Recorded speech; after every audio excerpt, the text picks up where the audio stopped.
La Terre, notre belle planète bleue. Dans les films, elle est toujours sauvée par un super-héros. Dans la vraie vie, on l'attend encore.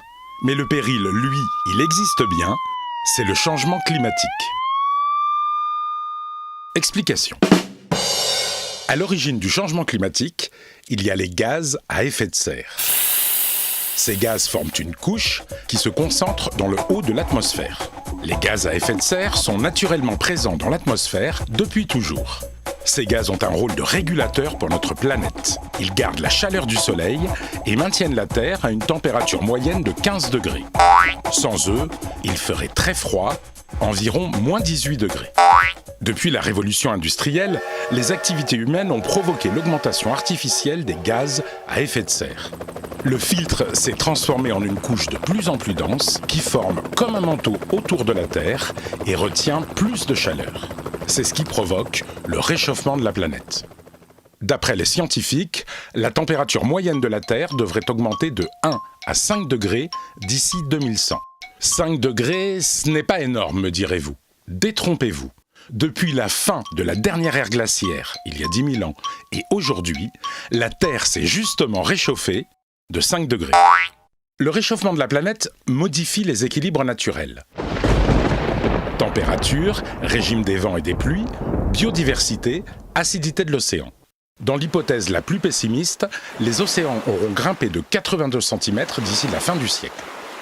700 millions de personnes devront quitter leur logement et trouver refuge ailleurs.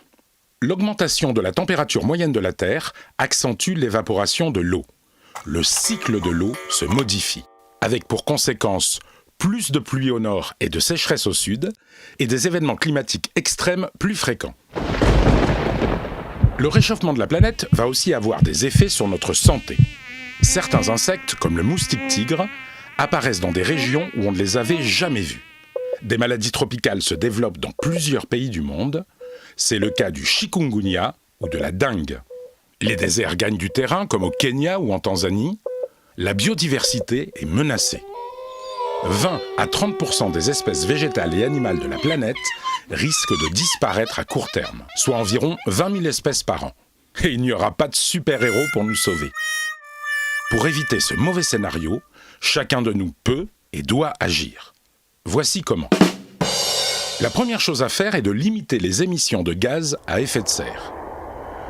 Pour cela, nous devons réduire la production et la consommation d'énergie fossile, comme le gaz, le pétrole ou le charbon. Dans le même temps, il faut continuer à développer les énergies renouvelables, le solaire, l'éolien, l'hydraulique, la géothermie, les biocarburants, mais aussi lutter contre la déforestation tropicale. Nous devons également encourager la rénovation des habitats et la construction de bâtiments bioclimatiques très économes en énergie, ou encore privilégier les transports en commun et les transports partagés. Nous pouvons aussi limiter tous les gaspillages de la vie quotidienne, eau, énergie, déchets ménagers et industriels. Enfin, nous devons nous adapter à la hausse des températures et à la modification du climat. Certaines cultures qui demandent trop d'eau pourront être remplacées par d'autres, mieux adaptées au climat. Chacun de nous a donc un rôle à jouer.